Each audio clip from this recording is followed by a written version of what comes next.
और आप देख रहे हैं सिटी न्यूज मुजफ्फरपुर और इसी के साथ मैं आप सभी दर्शकों का स्वागत करती हूं। आइए बढ़ते हैं आज की मुख्य खबरों की ओर। हेडलाइंस के प्रायोजक हैं नीलकमल एक्सक्लूसिव शोरूम। शहबाजपुर पंचायत में मुखिया प्रत्याशी के घर पर किया गया हमला, प्रत्याशी के दोनों बेटे हुए घायल। 20 अक्टूबर को होने वाले पंचायत चुनाव को लेकर जिला प्रशासन ने तैयारी की पूरी।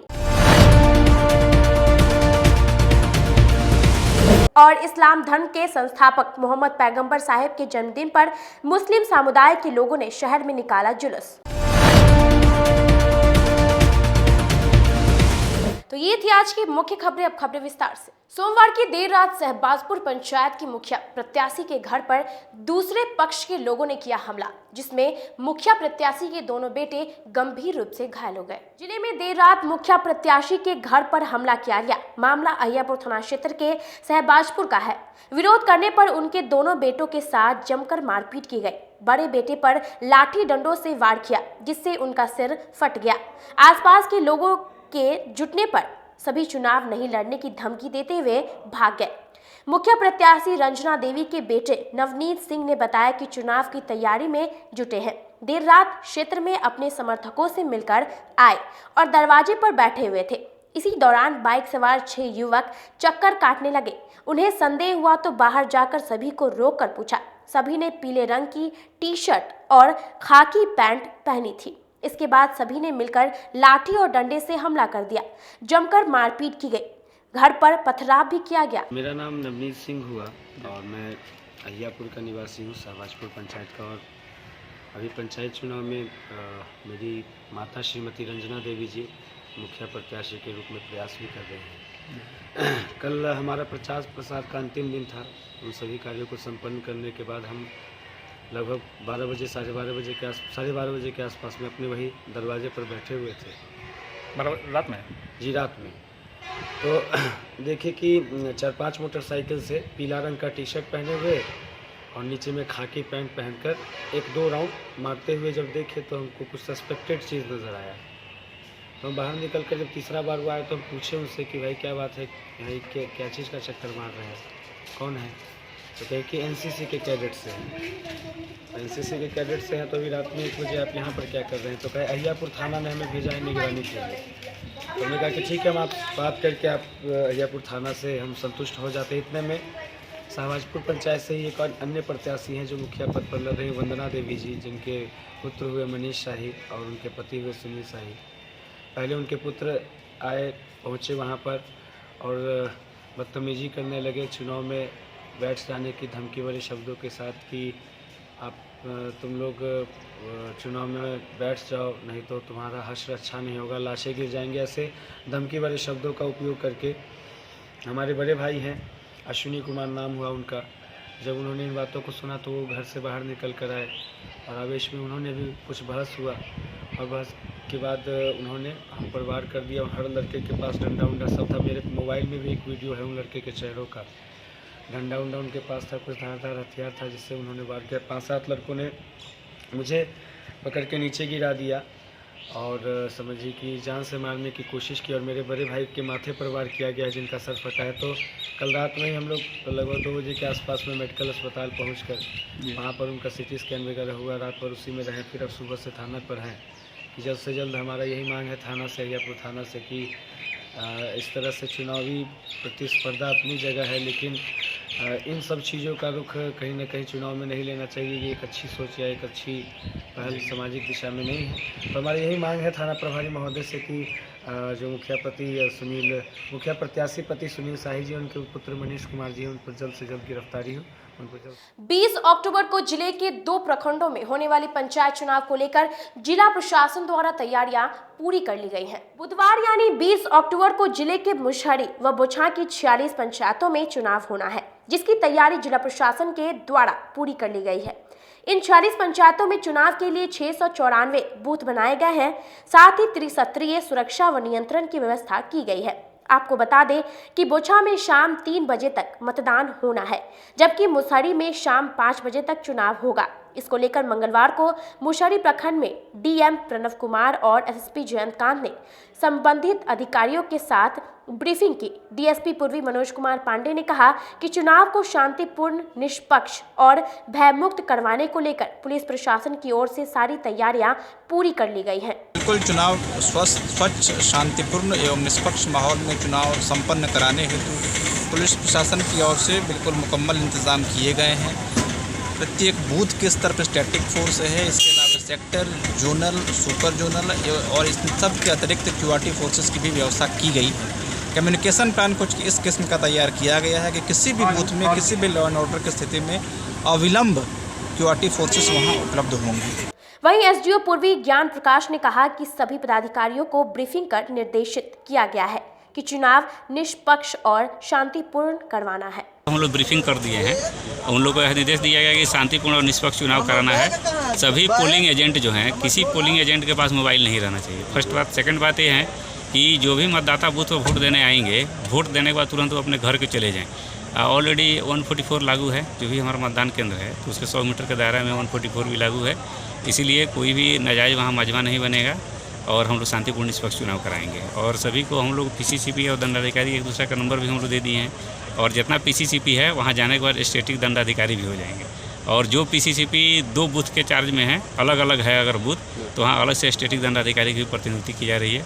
और आशा है कि हम लोग शांतिपूर्ण और निष्पक्ष चुनाव करेंगे। कितने बजे तक चुनाव की समय? 5 बजे तक होगा, 7 बजे से 5 बजे तक।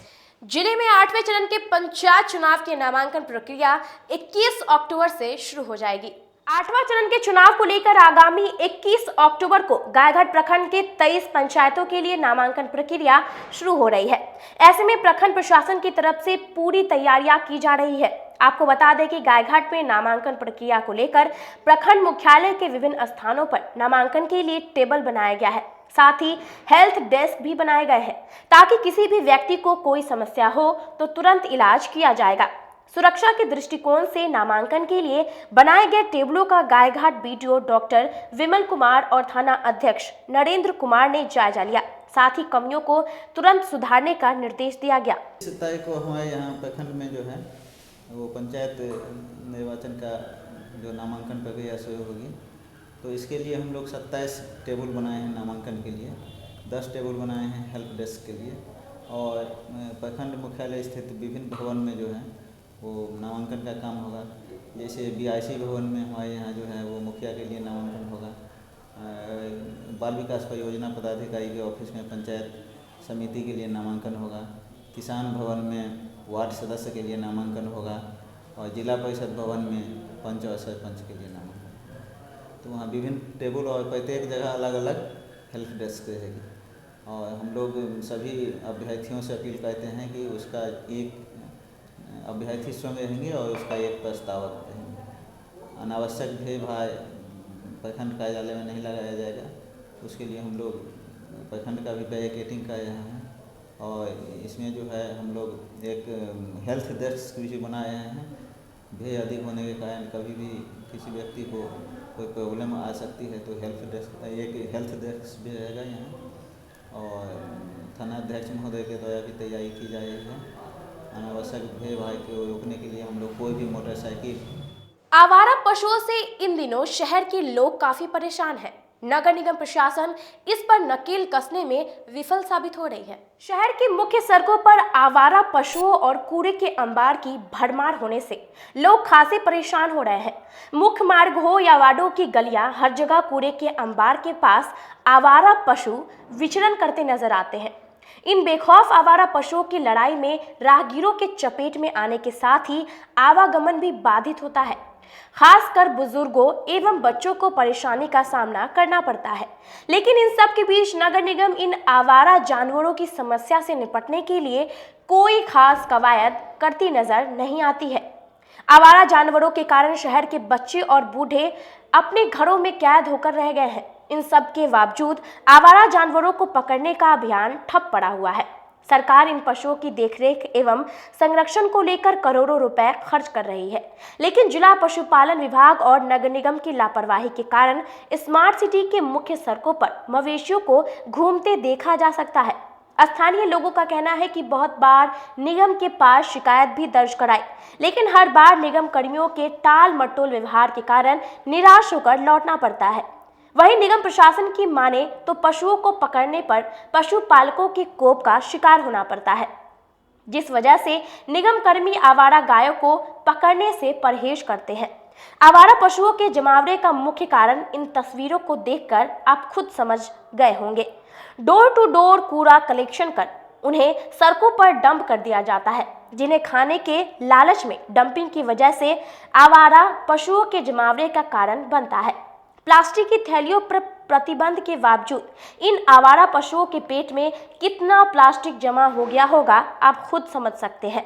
करोड़ों रुपए तेल का खेल खेलने के बावजूद मुजफ्फरपुर स्मार्ट सिटी का स्मार्ट नगर निगम आपको ना तो कचरे से निजात दिला पा रहा है, ना ही आवारा पशुओं का निदान निकल पा रहा है। मैं अधिवक्ता ए शर्मा बोल रहा हूं।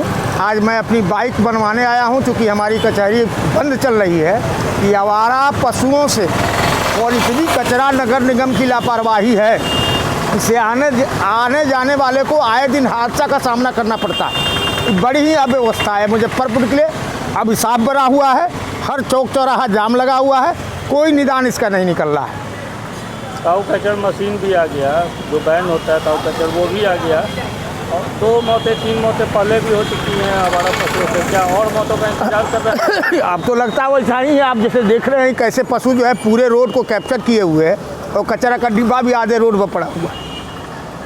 परेशानी यहीं की है या सभी जगह? नहीं भैया, परेशानी पूरे मुजफ्फरपुर की है लगभग है, क्योंकि टावर पर जाइए तो आपको 2-2 घंटा जाम का सामना करना पड़ रहा है। के पानी टंकी के पास खड़े हैं, ये धरोहर है इससे मुजफ्फरपुर की पानी टंकी की एक पहचान है। ठीक है, आप देख रहे होंगे कि यहाँ पे पार्क का निर्माण हो गया, लेकिन नगर निगम की उदासीनता के कारण आप देख रहे हैं कि यहाँ पे कचरा पूरा छिटा हुआ है। दूसरी बात है कि सही से उठाव का तो कोई काम ही नहीं होता, ला के यहाँ पे गिरा दिया। ये गिराने का जगह नहीं है। अगर गिराना ही था तो फिर यहाँ पे जो है 22 लाख रुपए लगा के पार्क क्यों बनाया गया? आप 10 कदम आगे चलेंगे, वहाँ पे शुल्क शौचालय है, वहाँ पे एक डस्टबिन है, लेकिन बहुत छोटा डस्टबिन। फिर शहर से कचरा उठा के लाता है, वहाँ पे डाल देता है। शहर से कचरा उठा के जाके आप कहीं इंटीरियर में डालिए जहाँ पे इसका उपयोगी है। दूसरा, ये स्मार्ट सिटी के नाम पे सिर्फ और सिर्फ लूट खसोट का मामला हो रहा है। दिखाने को 49 गाड़ी निकल गई है, हर वार्ड में गाड़ी घूम रही है, कचरा वाला है, एडवर्टाइजिंग हो रही है, वो सिर्फ पैसा खाने का काम हो रहा है। रोड पर कचरा फेंकने से क्या होता है कि आवारा पशु जो है वो हर 10 कदम 15 कदम पे कचरा फेंका हुआ, वहाँ पे उसका जमावड़ा लगता है, जिसके कारण एक्सीडेंट जो है होती है। आपको मालूम होगा कि 4 साल पहले काजी मोहम्मद थाना के पास छाता चौक है, छाता चौक पे एक महिला आ रही थी और आवारा पशु अचानक दौड़ गया, जिसके कारण उस महिला को लगी, वो महिला की मृत्यु हो गई। इसका जवाबदेही जिम्मेदार कौन होगा? हम टैक्स देते हैं, नगर निगम की गाड़ी घूमती है। कुछ दिन पहले 10 रुपया पर घर से मिल रहा था, एक डायरी मेंटेन हो रहा था, उसमें भी देने के लिए तैयार है। लेकिन नगर निगम सिर्फ और सिर्फ स्मार्ट सिटी के नाम पे लूट मचा रही है, चाह रही है कि हमारा पॉकेट कैसे भर जाए। कभी ये मेयर, कभी उनका प्रस्ताव, कभी उनका प्रस्ताव, बस यही चल रहा है। ये खेल में सिर्फ लूट खसोट का चल रहा है।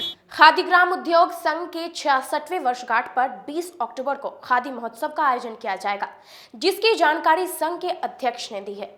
भारतवर्ष अपनी आज़ादी की 75वीं वर्षगांठ अमृत महोत्सव के रूप में मना रहा है। इसी बीच आज़ादी की लड़ाई में महत्वपूर्ण भूमिका निभाने वाली मातृ संस्था बिहार खादी ग्राम उद्योग संघ अपनी स्थापना की 66वीं वर्षगांठ 20 अक्टूबर 2021 को खादी महोत्सव के रूप में मनाने जा रही है। यह जानकारी बिहार खादी ग्राम उद्योग संघ के अध्यक्ष अभय कुमार चौधरी ने दी। उन्होंने बताया कि महोत्सव 2 सत्र में आयोजित किया जाएगा। पहले सत्र में विचार गोष्ठी, खादी स्मारिका का विमोचन और खादी के क्षेत्र में काम करने वाले लोगों को खादी गांधी सम्मान से सम्मानित किया जाएगा। दूसरे सत्र में खादी समागम का आयोजन होगा, जिसमें बिहार के साथ देश के प्रमुख खादी संस्थाओं के प्रतिनिधियों का समागम होगा। समागम में मुख्य रूप से झारखंड, पंजाब, हिमाचल प्रदेश, नई दिल्ली, असम, श्रीनगर, पश्चिम बंगाल, उत्तर प्रदेश से संस्थाओं के प्रतिनिधि आएंगे। मौके पर मुजफ्फरपुर खादी ग्राम उद्योग संघ के मंत्री वीरेंद्र कुमार भी मौजूद रहे। माननीय प्रधानमंत्री के आह्वान पे आज़ादी का 75वां वर्षगांठ अमृत महोत्सव के रूप में मना रहे हैं और हमारे बिहार खादी ग्राम उद्योग संघ का 66वां वर्ष खादी महोत्सव के रूप में हम लोग मनाने जा रहे हैं। कल हमारे यहाँ माननीय मंत्री शाहनवाज हुसैन और कई मंत्री, कई विधायक और कई सांसद जो खादी को चाहते हैं कि बढ़ावा हम दें, वो लोग कल आ रहे हैं और हमारे पूरे देश के खादी संस्थाओं के लोग भी प्रमुख लोग यहाँ पहुँच रहे हैं और हम चाह रहे हैं कि बिहार की खादी, पूरे देश की खादी माननीय प्रधानमंत्री के घोषणा के अनुसार भविष्य में उज्जवल काम करे, गरीब लोगों को रोजी रोटी मिले। इसी के आधार पर हम लोग ये कल का आयोजन रखे हैं खादी महोत्सव के रूप में। टाइमिंग क्या है? टाइम है 11:30 बजे से। उसमें क्या क्या होना है? कार्यक्रम में पहला टर्म में तो मंत्री जी के द्वारा उद्घाटन होगा समारोह का और अपना वो पहला जो मंत्री लोग हैं अपना हम लोग को मार्गदर्शन देंगे कि कैसे खादी की विकास हो। उनके मार्गदर्शन से हम लोग आगे बढ़ेंगे। दूसरा टर्म जो 2 बजे से रखा गया है उसमें है कि जितने भी खादी संस्थाएं हैं और वक्त हो चला एक छोटे से ब्रेक का। बने रहिए हमारे साथ, देखते रहिए सिटी न्यूज़ मुजफ्फरपुर।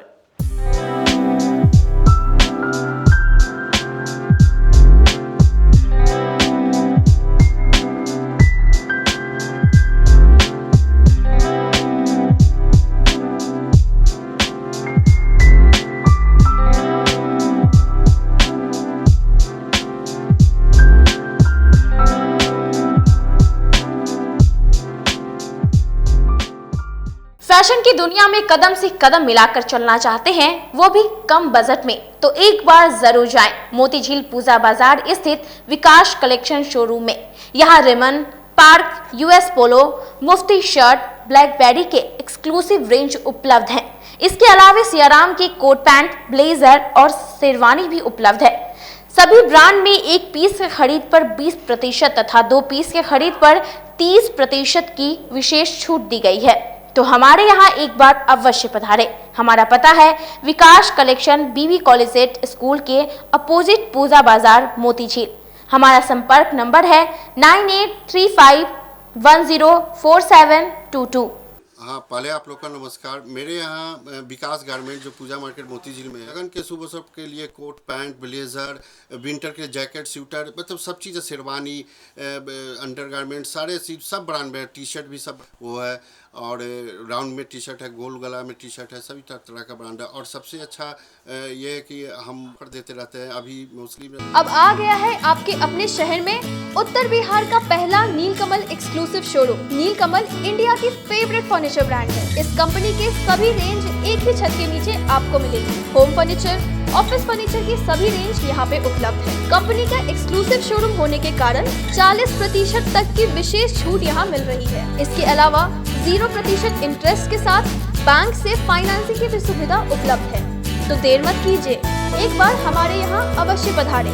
हमारा पता है Mithanpura, Narayanpur road, opposite to Vaishali management college और हमारा कॉन्टैक्ट नंबर है 9334900888 और 7004320380। नॉर्थ बिहार का पहला एक्सक्लूसिव शोरूम मुजफ्फरपुर में यूए एसोसिएट के सौजन्य से नीलकमल का एक्सक्लूसिव शोरूम खुला है और आप लोगों से यही भी निवेदन है कि एक बार इस शोरूम में आइए और इसके विस्तृत रेंज को देखिए, जो कि एक अच्छे रेंज के साथ एक अच्छी कीमत के साथ आपको मिलेगा। तो एक बार हम लोगों को आप सेवा करने का मौका दें। ब्रेक के बाद एक बार फिर से आपका स्वागत है। बढ़ते अगली खबरों की ओर। इस्लाम धर्म के संस्थापक मोहम्मद पैगंबर साहिब के जन्मदिन पर मुस्लिम समुदाय के लोगों ने शहर में धूमधाम से जुलूस निकाला। जिले में मंगलवार को इस्लाम धर्म के संस्थापक मोहम्मद पैगंबर साहिब के जन्मदिन पर मनाए जाने वाला पर्व मिलाद उल नबी का त्यौहार बड़ी धूमधाम और सादगी के साथ मनाई गई। इस मौके पर बड़ी संख्या में मुस्लिम समुदाय के लोगों ने गाजे बाजे के साथ बाइक जुलूस को निकालकर मिलादुन्नबी का त्योहार मनाया, जिसमें बड़ी संख्या में मुस्लिम समुदाय के बच्चे, बुजुर्ग और युवाओं ने इस्लाम धर्म का झंडा करबला और मदीना शरीफ का सांकेतिक झंडे को लेकर जुलूस में शामिल होकर इस पर्व को मनाया है। दामोदरपुर से बड़ी मस्जिद कमेटी के द्वारा जुलूस निकाला गया, जो शहर के बरमपुरा, जुरन छपरा, करबला होते हुए तिलक मैदान में पहुंचा। मौके पर आयोजक समिति में शामिल फैजुद्दीन फैज ने बताया, इस्लाम धर्म का यह सबसे बड़ा पर्व है और यह प्रेम और सादगी के साथ पूरी दुनिया में मनाई जाती है। इस्लाम शांति और पैगाम का धर्म है और वहीं पर अब इसको बनाए रखना हमारी भी ये जिम्मेदारी है, जिसको यह आयोजन किया गया है। आज 12 रबीउल अव्वल है, हमारे हुजूर रसूलुल्लाह सल्लल्लाहु अलैहि वसल्लम की पैदाइश का दिन है। उसी के मौके पर हर साल बड़ी करबला मुजफ्फरपुर की हुसैनिया कमेटी, जिसके सरपरस्त हैं निसारुद्दीन साहब, उनके सरपरस्त हैं डॉक्टर फिरोजुद्दीन फैज़ साहब और उसके सेक्रेटरी हैं सिकंदर खान उफडब्लू साहब, वाइस प्रेसिडेंट हैं के साहब और पूरे मोहल्ला के लोग मिलकर आज इस शान से जुलूस का इस्तकबाल करते हैं। और हम लोग इसी के लिए यहाँ जमा हुए हैं कि आज वो में पैदाइश हमारे रसूल सल्लल्लाहु अलैहि वसल्लम की है और उसी खुशी के मौके पर जितने भी शहर के लोग यहाँ आते हैं, बड़ी करबला हुसैनिया कमेटी के लोग उनका इस्तकबाल करते हैं, खैर मक़दम करते हैं और उनका शुक्रगुज़ार रहते हैं कि उन्होंने हम लोगों को ये मौका दिया। सबसे बड़ी बात यह है कि ये जुलूस पूरे शहर का आता है और यहाँ से होता हुआ तिलक मैदान जाता है। तो हम लोगों की करबला मोहल्ले के लोगों की ये कोशिश होती है कि पहला इस्तकबाल हम करें और इसमें पूरे मोहल्ले के लोग शरीक होते हैं, क्योंकि ये पैदाइश रसूलुल्लाह सल्लल्लाहु अलैहि वसल्लम की दिन की है। हम लोगों के लिए सबसे बड़ा पर्व जो मुसलमानों का होता है वो सबसे बड़ा पर्व है ये, और इसको हम लोग हर्ष उल्लास के साथ, खुशी के साथ मनाते हैं। इसी मौके पर हम लोग यहाँ पर सब लोग जमा हुए हैं। किन किन बातों का खासकर ध्यान रखा जाता है? यहाँ देखिए, सबसे बड़ी चीज़ है कि इस्लाम में एक बहुत बड़ी चीज़ है कि भाईचारा, मोहब्बत, खुलूस, एकता, अखंडता, ये सबकी तकदीस हमारे रसूलुल्लाह सल्लल्लाहु अलैहि वसल्लम करते थे। उनका ये फरमान था, उनका ये कहना था कि भाई आप जहाँ भी रहो, इस मोहब्बत से रहो, खुलूस से रहो, भाईचारा से रहो। देश में कोरोना टीकाकरण के 100 करोड़ पार करने के उपलक्ष्य में जिला भाजपा की ओर से निजी होटल के सभागार में मेगा वैक्सीनेशन कैंप लगाया गया। विश्व के सबसे बड़े टीकाकरण अभियान के अंतर्गत भारत में 100 करोड़ कोरोना टीकाकरण होने के उपलक्ष्य में मंगलवार को मिठनपुरा स्थित एक निजी होटल के सभागार में जिला भाजपा के द्वारा मेगा वैक्सीनेशन कैंप का आयोजन किया गया। आयोजन के दौरान सैकड़ों लोगों ने कोरोना का टीका प्रथम और द्वितीय डोज लिया है। वहीं कार्यक्रम के दौरान उपस्थित डॉक्टर प्रणव राज ने बताया कि कोरोना वायरस से बचाव के लिए टीकाकरण ही एकमात्र सुरक्षित उपाय है। आज लगभग 200 लोगों को टीकाकृत किया गया है। 50 अप्रोक्स अभी तक। और कुछ ये आज ये हम लोग डॉक्टर्स फॉर यू के तरफ से हैं, ठीक है। और ये आज नरेंद्र मोदी जो हमारे प्रधानमंत्री, इनका लक्ष्य था 100 करोड़ वैक्सीनेशन आज के कंप्लीट हो चुका है, ठीक है। इसके लिए यहाँ पे ये हमारे ये डिस्ट्रिक्ट, ये बीजेपी का डिस्ट्रिक्ट प्रेसिडेंट। अमेरिका से आई यूनिसेफ की टीम ने जिले में शिक्षा व्यवस्था का जायजा लिया। जिले में अमेरिका के न्यूयॉर्क से आई यूनिसेफ की टीम ने जिले के शिक्षा और स्वास्थ्य व्यवस्था का हाल जाना। 7 सदस्यीय टीम यूनिसेफ के डीपीएम की निदेशक विद्या गणेश न्यूयॉर्क से आई थी। साथ ही टीम में पटना और मुजफ्फरपुर के लोग भी शामिल थे। यूनिसेफ की टीम ने जिला शिक्षा अधिकारी और सिविल सर्जन के साथ बैठक की। इसके बाद दोपहर में टीम सबसे पहले मुशहरी प्रखंड के मध्य विद्यालय पहुंची। वहां शिक्षकों और छात्रों से बात की। यूनिसेफ की विद्या गणेश ने बच्चों से जाना कि कोरोना में उनकी कितनी पढ़ाई छूट गई और अब वह कैसे पढ़ रहे हैं। उन्होंने शिक्षकों से कैचअप कोर्स और बच्चों में सीखने की प्रवृत्ति की स्थिति के बारे में भी जाना। इसके बाद टीम मुशहरी पीएचसी गई। टीम ने वहां मरीजों के डाटा को देखा। टीम में यूनिसेफ की डीपीएम निदेशक विद्या गणेश, आईसीओ M4R वाइने वाकले, CFO Nafisa Binte Safiq, PME specialist Prachanda M, health officer M&E Rekha Raj, education specialist Pushpa Joshi, और child protection officer Gargi Saha शामिल थी। तुलनात्मक नहीं करना चाहती कि ये, क्योंकि हर जगह कोविड में डिफरेंसेस होती हैं, तो कभी कोई लोग वेव्स के बारे में बात करते हैं, कभी कहते हैं कभी किस क्षेत्र में ज़्यादा ऊपर हो रहा है, मगर हर पूरे वर्ल्ड में जो चर्चा हो रही है वो यही है कि वैक्सीन ले लें सब। अगर 2 डोज वैक्सीन सब ले लें तो सबके लिए अच्छा होता है। अगर ये वो कहावत अभी बन गई है, no one is safe till everybody is safe, तो वही हमारी मैसेज है कि सब लोग वैक्सीन दोनों डोज अच्छी दोनों ले लें, बिना टाइम वेस्ट करें। जैसा कि ये वैश्विक स्तर पे है ये कोरोना, ये कब तक समाप्त होने की संभावना बड़ी है? अब ये देखिए, ये तो नई बीमारी है, तो कुछ साइड इफेक्ट भी देखेंगे। अभी उसके जो ट्रीटमेंट ऑप्शंस बढ़ रहे हैं, तो इसका मतलब जो कोविड सर्वाइवर्स हम बोलते हैं, लॉन्ग टर्म इफेक्ट्स के कोविड, अभी तो 1 ही साल हुआ है, तो उसके बारे में काफ़ी रिसर्च हो रही है। तो अभी बहुत इट्स टू अर्ली टू से ये 2-3 हमको फर्स्ट ऑफ ऑल ट्रांसमिशन कम करना पड़ेगा, और फिर कोविड से ट्रीटमेंट के ऑप्शंस बढ़ने होंगे, और टेस्टिंग जारी होनी चाहिए। तो ये सब चीज़ें तो अभी काफ़ी सालों तक चलेंगी। अब तो बच्चे को भी वैक्सीनेशन के लिए आदेश नहीं, अभी आदेश दिया नहीं गया है। अभी उसके क्लिनिकल ट्रायल्स चल रहे हैं, अभी पूरी डेटा आई नहीं है। आज के लिए बस इतना ही। कल फिर हाजिर होंगे कुछ नई खबरों के साथ। तब तक के लिए मुझे और मेरी पूरी न्यूज़ टीम को दीजिए इजाज़त। नमस्कार।